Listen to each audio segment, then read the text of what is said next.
તો એમાં તમને કીધેલું છે કે 20 સેન્ટીમીટર બાજુની લંબાઈ હોય એવા સમઘનમાં કુલ ફ્લક્સ ગોતો. અને વિદ્યુત ક્ષેત્ર લેવાનું છે. સ્વાધ્યાયના 1.15 આપેલું છે નહીં, એટલે ઉપર આપેલું રહ્યું હોય. તો સમઘન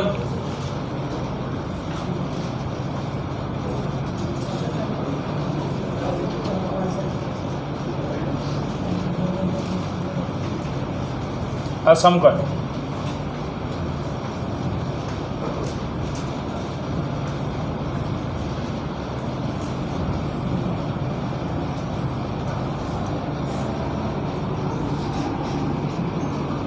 જેની બાજુની લંબાઈ તમને 20 સેન્ટીમીટર આપી દીધી છે અને રકમ મુજબ એની જે બાજુઓ રહી એ અક્ષોને સમાંતર હોવી જોઈએ એવું કીધું. એટલે ટૂંકમાં નિયમિત રીતે સમઘન મૂકેલું છે. આ વાય અક્ષ,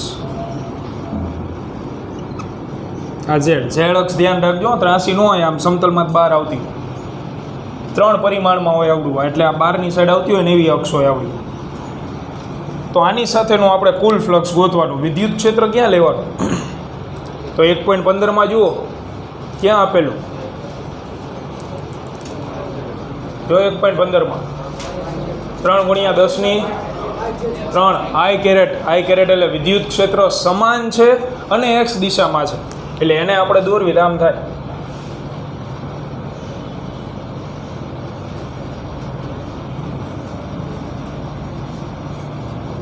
આ સમાન વિદ્યુત ક્ષેત્ર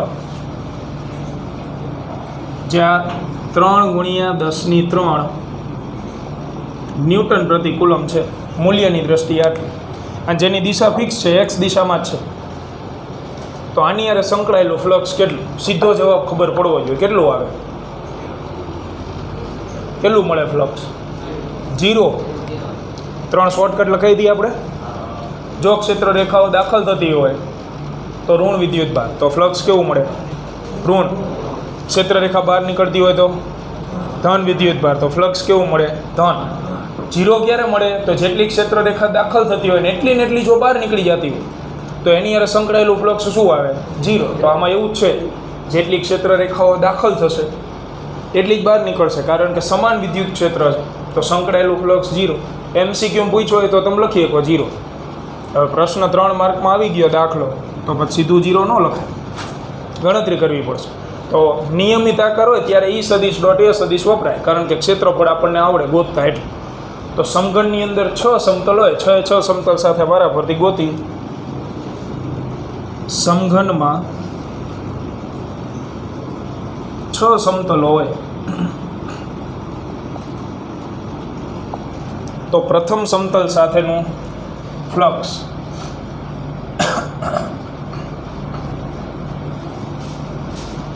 પ્રથમ સમતલ માટે વિદ્યુત ફ્લક્સ ∅1 = E સદિશ ડોટ A સદિશ, તો ડોટ ગુણાકાર ખુલ્લો કરો. E એ કોસ થીટા કોના વચ્ચેનો ખૂણો હતો? E અને A. અહીંયા નંબર આપતા જઈએ, જોજો 3 પરિમાણમાં છે, એટલે જ્યારે સમઘનનો દાખલો કે MCQ આવે ને તો તમે જે રૂમમાં પરીક્ષા આપવા બેઠા હોય એને જ વિચાર લેવો.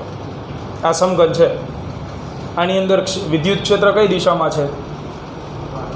આ બાજુ જાય છે ક્ષેત્ર રેખા.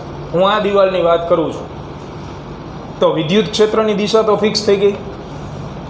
આનો ક્ષેત્રફળ સદિશ ક્યાં આવે? આ દિવાલનો કઈ બાજુ આવે? ક્ષેત્રફળ સદિશ ક્યાં કીધો તો આપણે? સમતલને લંબ અને ક્યાં? બહાર. એટલે આ દિવાલ હોય તો લંબ આ 2 થાય, પણ આ 2માં સાચો કયો? આ રહ્યો, એ બહાર નીકળે. આ તો સમઘનની ક્યાં દાખલ થયો? અંદર. એટલે ક્ષેત્રફળ સદિશ આનો આવશે આ બાજુ. એ બધી માહિતી દોરવામાં નહીં આવે, સીધું અહીં લખવામાં આવશે. તો વાંચતી વખતે તકલીફ ન પડે, ધ્યાન રાખજો. વિદ્યુત ક્ષેત્ર આ બાજુ છે, આનો ક્ષેત્રફળ સદિશ ઓલી સાઈડ. બોલો 2 વચ્ચેનો ખૂણો 180, કારણ કે ક્ષેત્રફળ સદિશ આમ અને વિદ્યુત ક્ષેત્ર આ બાજુ 180નો ખૂણો. cos 180 કેટલું થાય? -1. તો આ મળશે આપણને -E. આનો આવી ગયો જવાબ. બીજી સપાટી એટલે આવડી આ એના માટેનું ફ્લક્સ. તો બીજા સમતલ માટે ફ્લક્સ E સદિશ ડોટ એ સદિશ ડોટ ગુણાકાર કરો ખુલ્લો E એ કોસ. પાછું વિદ્યુત ક્ષેત્ર તો આ બાજુ જ, આનો ક્ષેત્રફળ સદિશ ક્યાં આવશે? ઉપર, એટલે આવી કન્ડિશન થાય. તો ખૂણો 90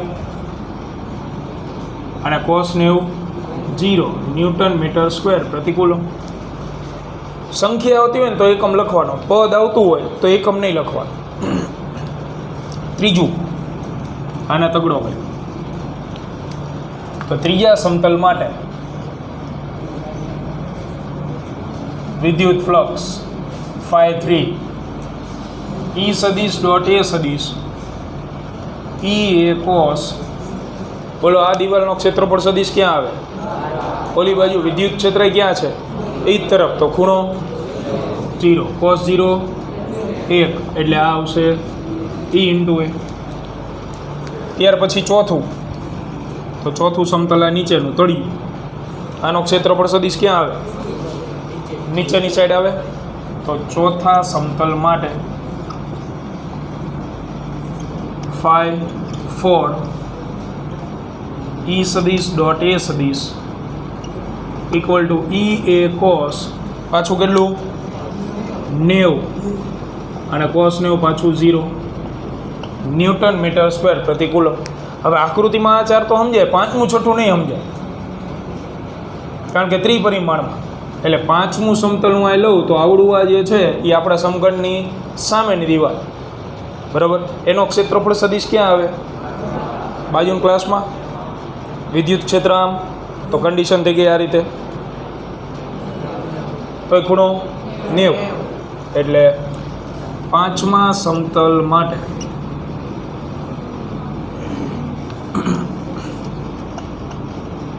E સદિશ ડોટ એ સદિશ E એ કોસ 90 અને પાછું કોસ 90 0 ન્યૂટન મીટર સ્ક્વેર પ્રતિકૂળ. અને છેલ્લું વધ્યું એ આ બોર્ડ અથવા દિવાલ. આનો ક્ષેત્રફળ સદિશ આ સાઈડના ક્લાસમાં.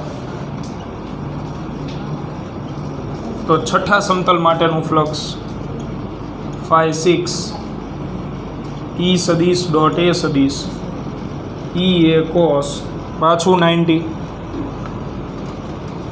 પાછું 0 કરો સરવાળો બધાયનો શું થઈ જાય? 0. આ બે અશૂન્ય હતા પણ એનો સરવાળો પાછો 0 થઈ જાય. એટલે કુલ ફ્લક્સ તો એ મળશે 0. લખવા માંડો ઝડપથી. MCQ માટે નીચે નોંધ લખવી હોય તો લખ નાખવાની. એટલી જ બહાર નીકળતી હોવાથી કુલ ફ્લક્સ શું આવે? 0. બરાબર. આકૃતિ પહેલાં દોરજો, પહેલાં એ પૂછીશું. લખવાનું અને દોરવાનું કલાકારી ઘડીક મૂકીને આ ધ્યાન આપજો. રકમ જોજો ખાલી પહેલાં. ઉદાહરણની રકમ વાંચો.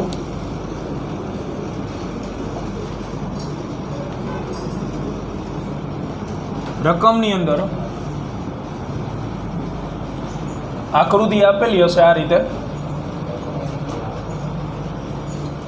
તો આ વખતે સમઘન ઉગમ બિંદુ ઉપર નથી મૂકેલું, એમને ઉગમ બિંદુથી દૂર મૂકેલું અને સમઘનની દરેક બાજુની લંબાઈ એ જેટલી આપી દીધી.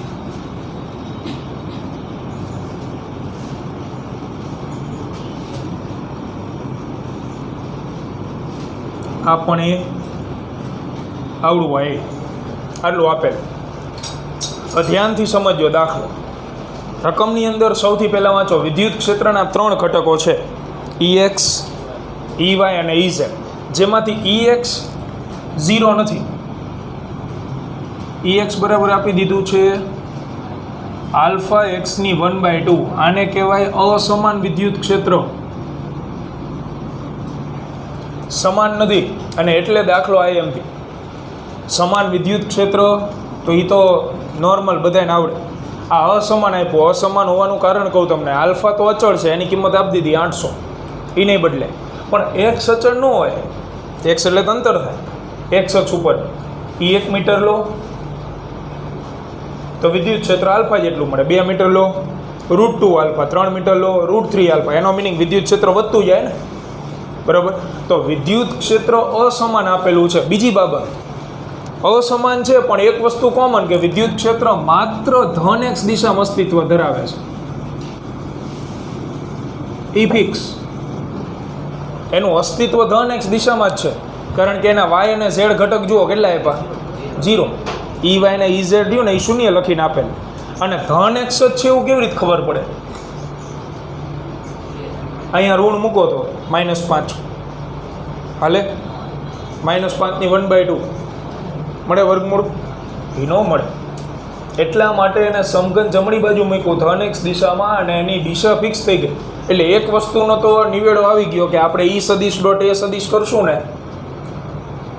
તો વારે ઘડી આની દિશા આપણે વિચારવા નહીં જ આવી પડે. ભલે અસમાન હોય, એ મૂલ્યની દ્રષ્ટિએ અસમાન છે કે તમે જેમ જેમ ઉગમ બિંદુથી દૂર જતા જશો એમ એમ વિદ્યુત ક્ષેત્ર ઘટતું જશે, એક્સ વધતું જાય, વધતું જશે.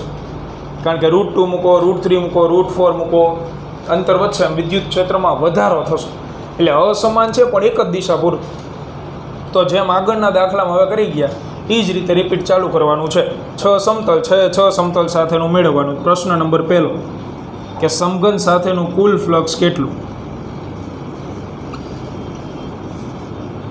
સમઘનનું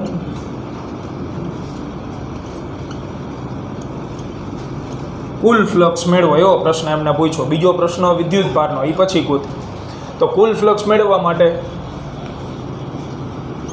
આ પહેલું સમતલ, એટલે હમણાંની જેમ જ સમતલ 1 માટેનું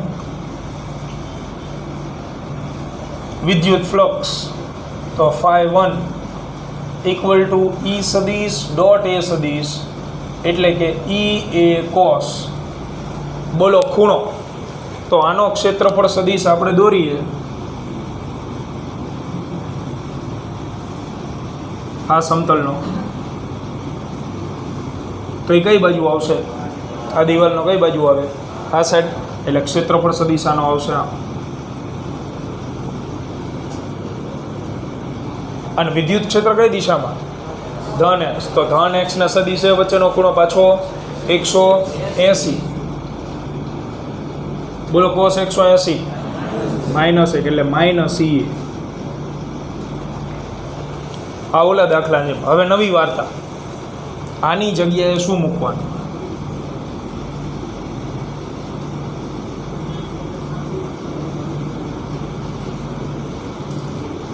કારણ કે સમાન નથી આપેલું એ આ રહ્યું. જો વિદ્યુત ક્ષેત્રની જગ્યાએ મૂકશું આલ્ફા એક્સની 1/2, તો આલ્ફા તો આવશે જ. ધ્યાનથી હો. એક્સની જગ્યાએ શું લેવાનું? તો એક્સ તો અંતર સૂચવે. તમારે કયા અંતરે ફ્લક્સ મેળવવું છે આ સમતલ સાથે? તો આ સમતલ ઉગમ બિંદુથી કયા અંતરે રહેલું છે? એ. કારણ કે ઉગમ બિંદુ ઉપર ફ્લક્સ શું થઈ જાય? વિદ્યુત ક્ષેત્ર શું થઈ જાય ઉગમ બિંદુ ઉપર? 0. કારણ કે એક્સની જગ્યાએ શું મૂકવું પડે મારે? 0. તો અહીંયા 0 થઈ.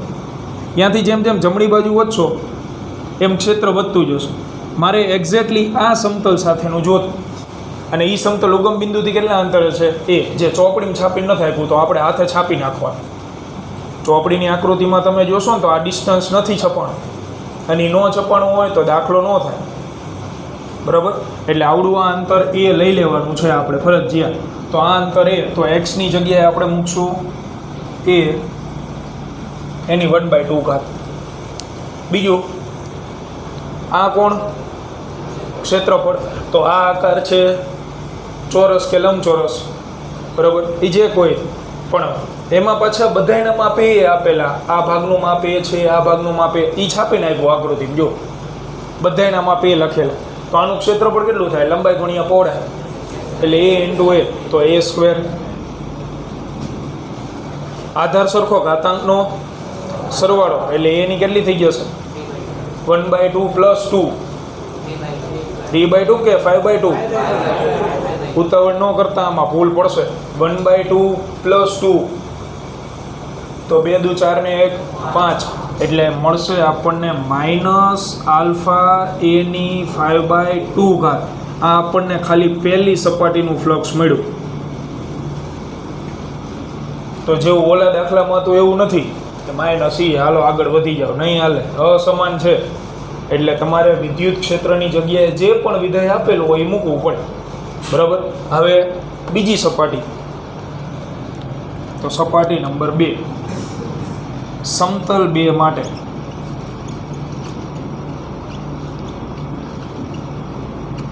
વિદ્યુત ફ્લક્સ E સદિશ ડોટ A સદિશ ઇક્વલ ટુ EA કોસ. આમાં તો વિદ્યુત ક્ષેત્ર ધન x દિશામાં, આનો ક્ષેત્રફળ સદિશ ક્યાં આવે? ઉપર. તો ખૂણો કેટલો બની ગયો? 90. તો આ માથાકૂટ જ નહીં, કિંમત મૂકવાની. જો ખૂણો 90 બની જતો હોય તો આરામ હાર. ખૂણો 90, કોસ 90 ની કિંમત 0, એટલે મળશે 0 ન્યૂટન મીટર સ્ક્વેર પ્રતિ કુલમ. હવે ત્રીજી સપાટી આ રહી,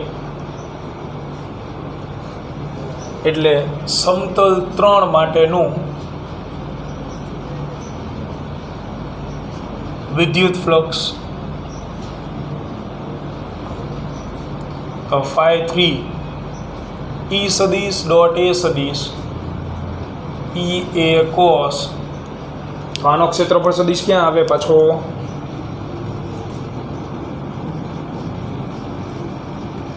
આ બાજુ. તો કોની દિશામાં થયો?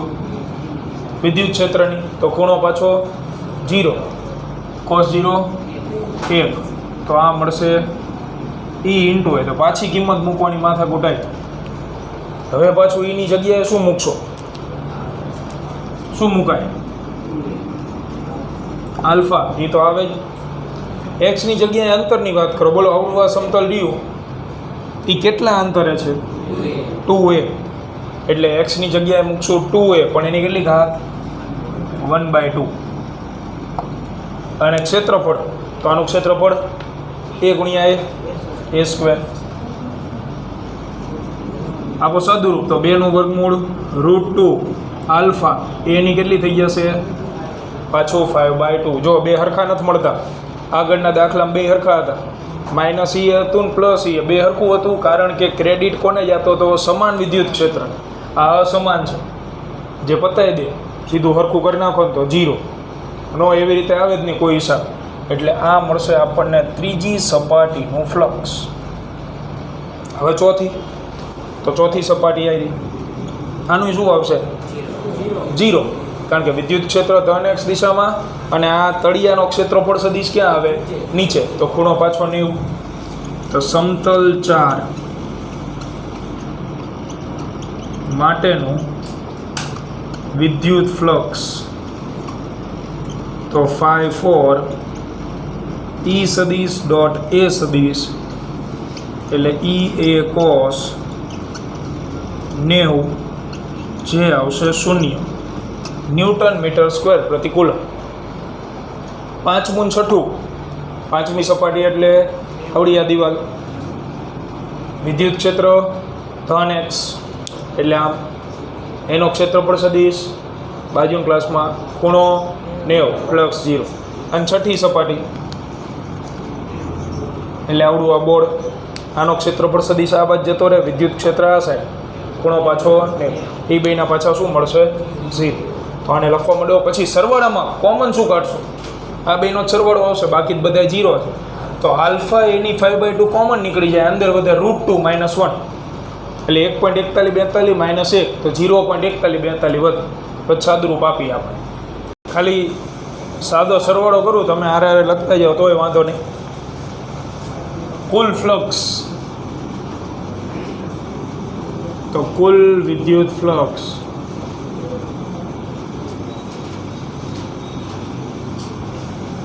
φ1 2 3 4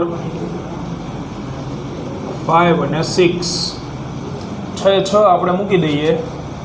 તો માઇનસ આલ્ફા એની 5/2 પ્લસ √2 આલ્ફા એની 5/2. તો આલ્ફા એની 5/2 કોમન નીકળી જાય અંદર વધે √2 - 1. મૂકો કિંમત. આલ્ફાની કિંમત છે 800. એની કિંમત રકમમાં સૌથી છેલ્લે લખીને આપી. રકમ પૂરી થાય ને ત્યાં 0.1 મીટર એમ. તો 0.1 5/2 1 એટલે 1.4142 -1. હવે આમાં ઘનમૂળ કાઢતા આવડે, વર્ગમૂળ કાઢતા આવડે, પણ 5/2 એ થોડુંક કેવડા, તો એને આવી રીતે લખાઈ ગયો. આ ધ્યાન આપો, પછી લખો. 5/2 કેવી રીતે કાઢવી? તો 5/2 ને આમ લખાય ને 1/2 × 5. એટલે પહેલાં વર્ગમૂળ કઢાય અને પછી એની કેટલી ઘાતાંક? 5. જો આને લખવું આપણે 0.1 1/2 કાઢ, એટલે કેલ્ક્યુલેટરમાં 0.1 વર્ગમૂળ કાઢો.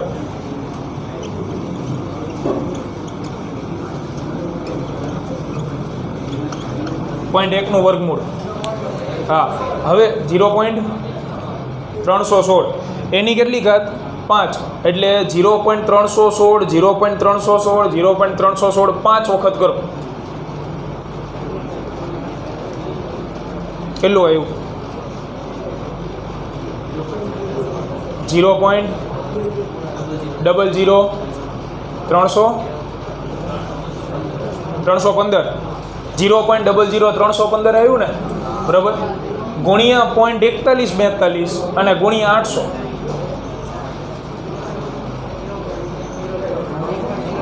(1.047) 4 3 1.047 કે 45 એવું કંઈક મળશે. હા, 1.043 તોય વાંધો, 1.43 તોય વાંધો. એટલે ચોપડીને જવાબ આપ્યો છે 1.5 રાઉન્ડ ઓફ કરીને લોકોએ, કારણ કે પોઈન્ટ પછી 4 આંકડા લેવાના. આનું વર્ગમૂળ તમે કાઢ્યું ને તો 0.300 કેટલા કીધા હતા? 100. એ 4 આંકડા લઈને તમે ગણશો ને તો જવાબ છેલ્લે મળશે 1.47.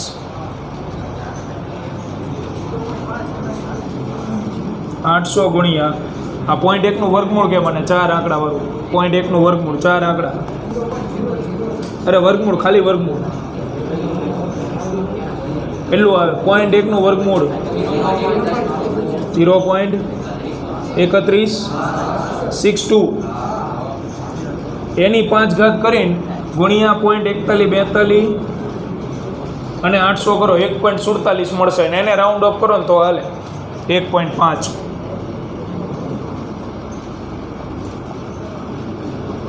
ન્યૂટન મીટર સ્ક્વેર પ્રતિ કુલમ. આવો જવાબ આવે.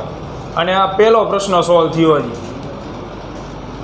બીજો પ્રશ્ન વાંચજો, લખાય એટલે.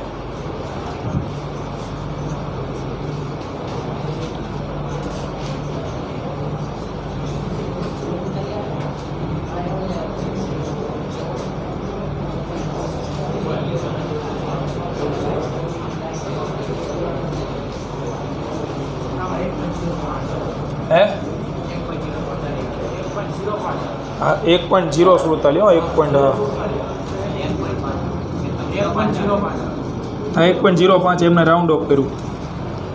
1.047.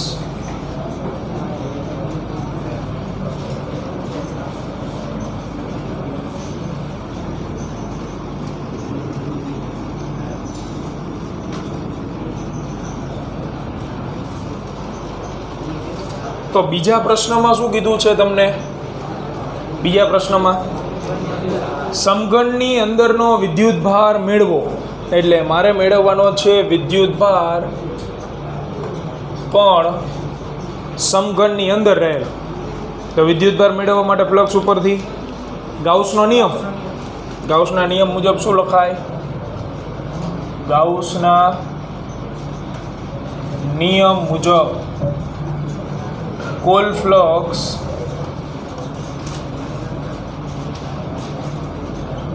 Equal to sigma q upon epsilon 0. તો આમાંથી સિગ્મા ક્યુ આપણે મેળવવાનો છે. એની જગ્યાએ હું ક્યુ મૂકી દઉં.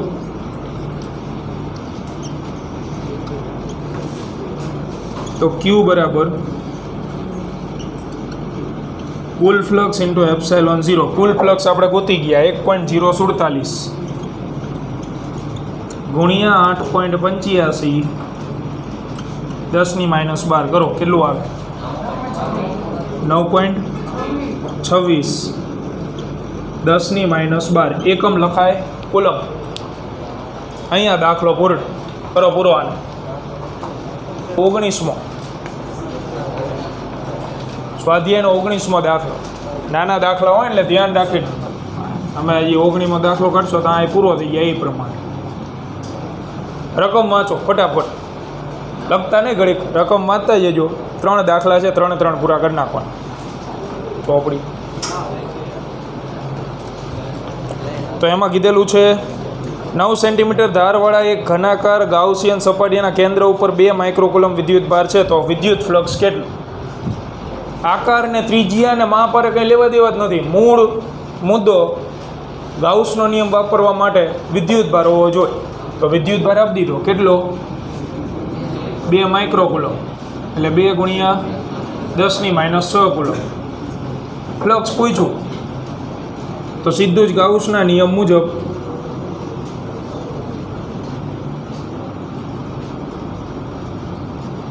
કુલ ફ્લક્સ બરાબર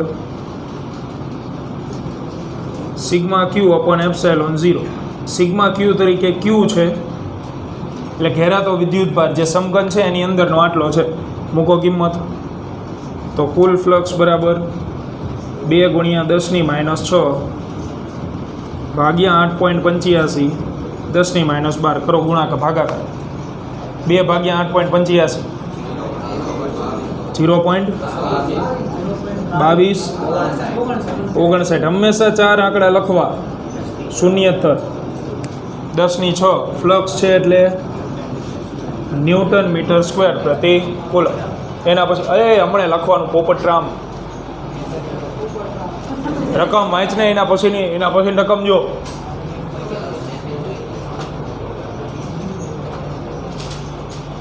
$1.20 શું આપેલું એમાં? તો 10 સેન્ટીમીટર ત્રિજ્યા ધરાવતી ગાઉસિયન સપાટીના કેન્દ્ર પર મૂકેલા બિંદુવત વિદ્યુત ભારને લીધે ફ્લક્સ આપેલું છે -1 ગુણ્યા 10⁻3 અને પ્રશ્ન પૂછેલા છે 2. તો આ વખતે ફ્લક્સ આપી દીધું અને એ ઋણ પ્રકારનો ફ્લક્સ. ઋણ હોય ધન ન કરી નાખતા કે ખોટું આપ્યું લાગે. -1 ગુણ્યા 10⁻3 ન્યૂટન મીટર સ્ક્વેર પ્રતિ કુલમ. ફ્લક્સ ઋણ આપેલું હોય તો ફરજિયાત જે સપાટી સાથે ફ્લક્સ સંકળાતું હોય એ સપાટીની અંદરનો વિદ્યુત ભાર કયા પ્રકારનો હોય? ઋણ પ્રકારનો જ હોય. અહીંયા માઇનસ તો જ આવ્યું હોય, આવડો માઇનસ હોય, કારણ કે એપ્સાઇલોન 0 તો ધન જ હોય, બરાબર. એટલે ઘેરાતો વિદ્યુત ભાર ઋણ મળશે. તો પહેલો પ્રશ્ન વાંચો, શું કીધો? ગાઉસિયન સપાટીની ત્રિજ્યા બમણી કરવામાં આવે તો ફ્લક્સમાં ફેરફાર થાય.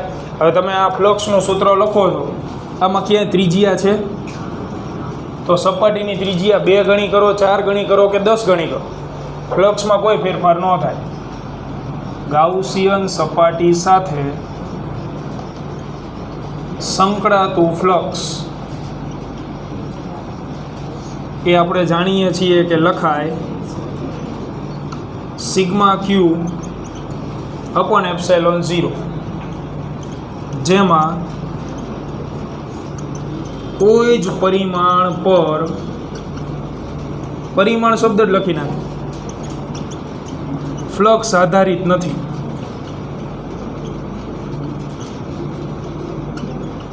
કોઈ પરિમાણ ઉપર આધાર ન રાખે. ત્રિજ્યા તો શું તમને એમ કીધું હોય કે લંબાઈ વધારવી, વ્યાસ વધારવી, ક્ષેત્રફળ વધારી, કદ વધારી, શેના ઉપર આધાર ન રાખે, પરિમાણથી જ સ્વતંત્ર.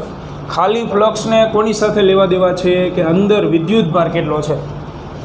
વિદ્યુત ભાર બદલે તો ફ્લક્સ બદલે, બાકી એપ્સાઇલોન 0 તો અચળ છે. તેથી ત્રિજ્યા બમણી કરતા વિદ્યુત ફ્લક્સ બદલાશે નહીં.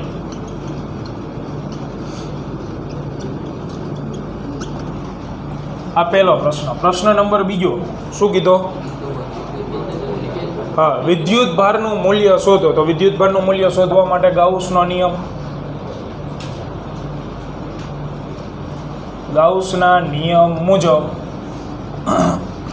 કુલ flux sigma q upon epsilon 0. તો વિદ્યુત ભાર ગોતવો છે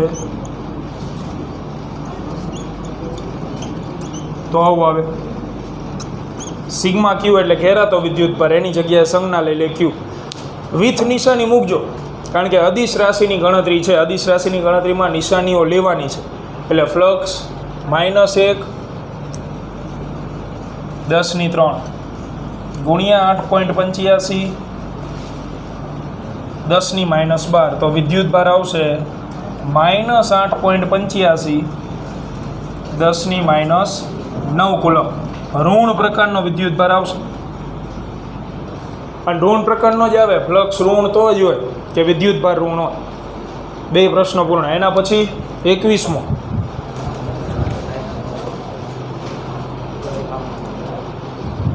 અંદરની તરફ હોય તો ઘોડા પરનો કુલ વિદ્યુત ભાર કેટલો? એ આમાં નહીં, આમાં આને લખ નાખો.